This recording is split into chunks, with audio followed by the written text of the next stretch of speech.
आज हम एक फिल्म का रिव्यू करेंगे जिसका नाम है 800। ये फिल्म लेजेंडरी ऑफ स्पिनर और श्रीलंका के बहुत ही अजीम खिलाड़ी मुतैया मुरलीधरन के बारे में है। ये फिल्म उनकी जिंदगी के ऊपर मुश्तमिल है। इस फिल्म के अंदर दिखाया गया है कि मुरलीधरन ने कैसे बचपन से अपने क्रिकेट का आगाज किया और कैसे वो एक लेजेंडरी ऑफ स्पिनर बने। बहुत सी कंट्रोवर्सीज भी हैं, तो आइए इस फिल्म की समरी पे एक नजर डालते हैं।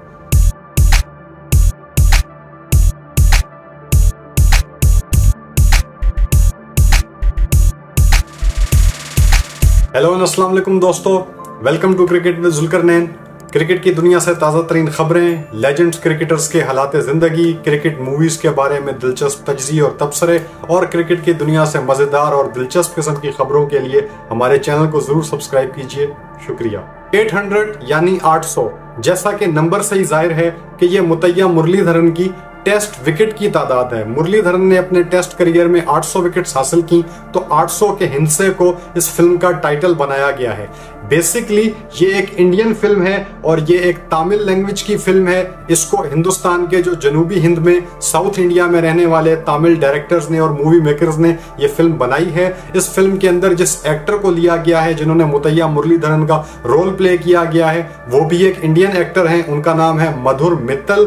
तो आइए इस फिल्म पे एक नजर डालते हैं कि फिल्म की कहानी क्या है और फिल्म के बारे में हमारे क्या ख्यालात हैं, वो आपसे शेयर करते हैं। फिल्म शुरू होती है, मुरलीधरन के करियर का आखिरी टेस्ट मैच है। भारत के खिलाफ ये टेस्ट मैच खेला जा रहा है। इस टेस्ट मैच में मुरलीधरन को 800 विकेट्स पूरी करने के लिए 8 विकेटें चाहिए। तो एक अखबार का एडिटर मुरलीधरन के ऊपर एक आर्टिकल लिखना चाहता है और वो चाहता है कि मैच खत्म होने से पहले, 5 दिन का टेस्ट मैच खत्म होने से पहले वो आर्टिकल अखबार में छप जाए। तो वो एक सीनियर एडिटर के पास जाता है, स्पोर्ट्स जर्नलिस्ट के पास जाता है, उनसे हेल्प लेता है। तो फिर वो उसको कहानी सुनाना शुरू करते हैं। फिर कहानी फ्लैशबैक में चली जाती है। क्रिकेट का तारुफ होता है, मुख्तलिफ थ्योरीज पेश की जाती हैं, क्रिकेट कैसे शुरू हुई, हम ज़्यादा तफसील में नहीं जाएंगे। खैर कहानी यहाँ पर आ जाती है कि जब अंग्रेज सैलोन यानी उस जमाने के श्रीलंका में आए तो उन्होंने यहाँ पे क्रिकेट खेलना शुरू की। और जब वो वहाँ पे बस गए, जहाँ पर उन्होंने पूरा अपना सेटअप बना लिया, तो चाय तो वहाँ पे बहुत बड़े पैमाने पे उगती थी कुदरती तौर पे, लेकिन उसको बड़े पैमाने पे काश्त करने के लिए इतनी ज़्यादा मैन पावर मौजूद नहीं थी। तो अंग्रेज़ों ने भारत के जनूब से यानी जनूबी हिंद से, ज़्यादातर तमिल इलाकों से जो मजदूर थे, हज़ारों की तादाद में मजदूर हायर किए, उनको लाया गया श्रीलंका में काश्तकारी करवाने के लिए, चाय की काश्त के लिए मजदूर लाए गए। तो उनमें मुरलीधरन के दादा भी शामिल थे। तो फिर वो लोग यहाँ श्रीलंका आ गए और श्रीलंका में सेटल हो गए, लेकिन वो ओरिजिनली ख़ानदानी तौर पर वो तमिल ही थे और यही उनकी पहचान थी।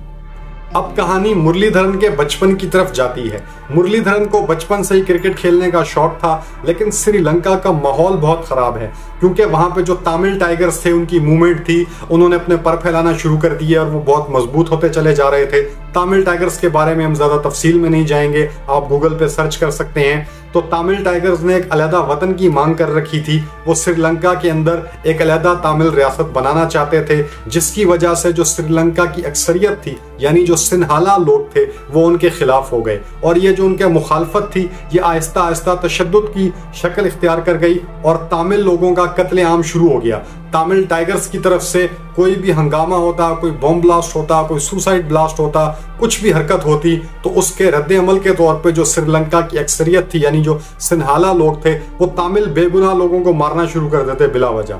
यानी कि उनका बदला, तमिल टाइगर का बदला श्रीलंका के जो तमिल सिविलियंस थे उनसे लिया जाता। तो माहौल बहुत खराब है श्रीलंका का। मुरलीधरन के वालिद की एक बिस्किट की फैक्ट्री थी, तो एहतजाज के तौर पे सिन्हाला लोगों ने वो भी जला दी। लेकिन उसके बावजूद मुरली के फादर और खुद मुरलीधरन अपने आप को श्रीलंकन समझते हैं। वो तमिल और सिन्हाला की इस बहस में नहीं पड़ना चाहते, वो अपने आप को एक मुहिब वतन श्रीलंकन समझते हैं। लेकिन माहौल बहुत खराब है, इस वजह से चीजें जो है ना उनके मुताबिक नहीं हो रही। उनकी फैमिली को बहुत मुश्किलात का सामना करना पड़ा। हालात इतने खराब हो जाते हैं कि मुरलीधरन की फैमिली को एक चर्च में पनाह लेनी पड़ती है। वहीं पे मुरलीधरन अपनी क्रिकेट का आगाज करते हैं, वहीं चर्च के स्कूल की टीम में शामिल होते हैं। यहीं से मुरली ने अपने क्रिकेट करियर का आगाज किया। घर से भी मुखालफत मिली, दोस्तों से मुखालफत मिली, सब ने कहा कि तुम तामिल हो, सिंहाला नहीं हो, तुम आगे नहीं जा सकते। लेकिन मुरली ने कहा कि मैं तामिल या सिंहाला नहीं हूं, मैं एक क्रिकेटर हूं और एक क्रिकेटर के तौर पर जरूर क्रिकेट खेलूंगा और एक दिन अपने मुल्क को रिप्रेजेंट भी करूंगा।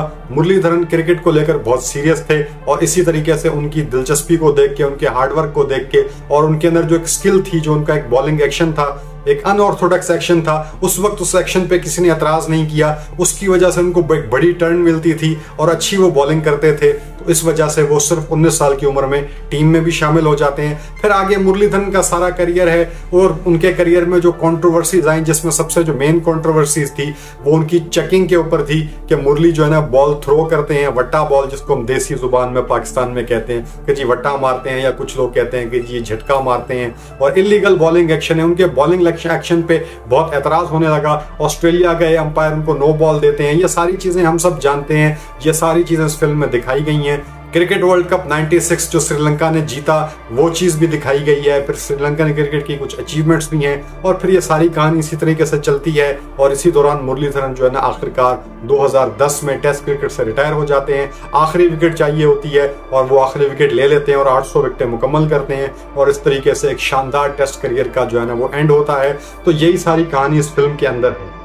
इस कहानी का जो सेंट्रल आइडिया, जो मरकजी ख्याल है, जो थॉट है, जो हमें समझ आया वो ये है कि इस फिल्म में ये दिखाने की कोशिश की गई है कि एक तामिल अकलियत होने के बावजूद मुतैया मुरलीधरन ने अपनी मेहनत, अपनी सलाहियत के बलबूते पर एक नाम बनाया और फर्स्ट क्लास क्रिकेट में और फिर टेस्ट क्रिकेट में, इंटरनेशनल क्रिकेट में अपने आप को इतना फेमस कर दिया, इतने अपनी मेहनत से इतना नाम बनाया, इतने कारनामे अंजाम दिए कि उनके मुल्क में जहां तामिल लोगों से नफरत का इजहार किया जा रहा था, वहीं एक तामिल मुतैया मुरलीधरन जो थे वो श्रीलंका के हीरो बन गए। तो इस फिल्म से हमें सबको ये सबक मिलता है कि अगर आप मेहनत करें, अगर आप हिम्मत से काम लें, तो फिर आप अकलियत हो या अक्सरियत हो, कामयाबी आपके कदम चूमेगी। कोई चीज आपको रोक नहीं सकती। बस जरूरत इस बात की है कि जिस चीज में आप बिलीव करते हैं आप उसमें डटे रहें और हर किस्म की परेशानी, हर किस्म के चैलेंज को फेस करते रहें। हर रोज जिंदगी में एक नया चैलेंज मिलेगा और उस चैलेंज के लिए हमें तैयार रहना चाहिए। तो यही कुल मिला के इस फिल्म का खुलासा है। बाकी जहां तक बात की जाए कि ये फिल्म कैसे बनी है, तो दोस्तों हमारा कोई फिल्म का बैकग्राउंड नहीं है, इतनी ज्यादा टेक्निकल बातें हम कर नहीं सकते। हम यहाँ पे सिर्फ क्रिकेट की जो मूवीज हैं, जो क्रिकेट पे बेस्ड हैं और उनमें क्रिकेट की क्या सिचुएशन है या कहानी से क्या सबक मिला है, हम वो चीजें आपके साथ डिस्कस कर सकते हैं। बहरहाल देखने वालों को हम ये बता दें कि ये फिल्म कोई बहुत बड़े बजट की फिल्म नहीं है, इसलिए इस फिल्म को कोई बहुत बड़े स्केल पे जो है ना वो शूट नहीं किया गया। ये एक डिसेंट बजट की फिल्म है और इस फिल्म को आप उसी नज़र से देखें। इसको आप कोई हॉलीवुड लेवल की फिल्म समझकर ना देखें, इसको आप एक नॉर्मल फिल्म समझकर देखें और कहानी को समझने की कोशिश करें। इस फिल्म के अंदर जो VFX इफेक्ट होते हैं, जो इस फिल्म के अंदर जो स्पेशल शॉट्स होते हैं, बड़े स्पेशल इफेक्ट्स होते हैं, बहुत ज्यादा जो है स्किल किस्म का कैमरा वर्क होता है, ऐसी चीजें आपको देखने को नहीं मिलेंगी। म्यूजिक भी इस फिल्म में ना होने के बराबर है। तो ये फिल्म कुल मिलाकर मुरलीधरन की जो पर्सनल स्टोरी है उस पे बेस्ड करती है, उन्हें क्या मुश्किलात आई उन पर बेस्ड करती है। तो ये एक मर्तबा देखने वाली फिल्म है। अगर आप क्रिकेट लवर हैं और मुरलीधरन को एज ए स्पिन बॉलर आप बहुत पसंद करते आए हैं, तो आपको एक मर्तबा ये फिल्म जरूर देखनी चाहिए। ये फिल्म रिलीज हो चुकी है और अब इंटरनेट पे और OTT प्लेटफॉर्म्स पर भी आ चुकी है। तो ये फिल्म अब इंटरनेट पर इजीली अवेलेबल है, आप उसको देख सकते हैं और कमेंट सेक्शन में अपनी राय का इजहार कीजिए कि ये आपको फिल्म कैसी लगी और हमारे चैनल को जरूर सब्सक्राइब कीजिए ताकि आपके साथ हम क्रिकेट की दुनिया से ताज़ा तरीन खबरें, क्रिकेट लेजेंड्स के हालात जिंदगी और cricket movies, cricket TV series के मुतल्लिक जो तबसरे और तज्जिए और मुख्तलिफ किस्म की क्रिकेट की मालूमात जो है हम आपके साथ शेयर कर सकें। तो बहुत शुक्रिया हमारे वीडियोस को देखने का, पसंद करने का। Thank you so much. Allah Hafiz.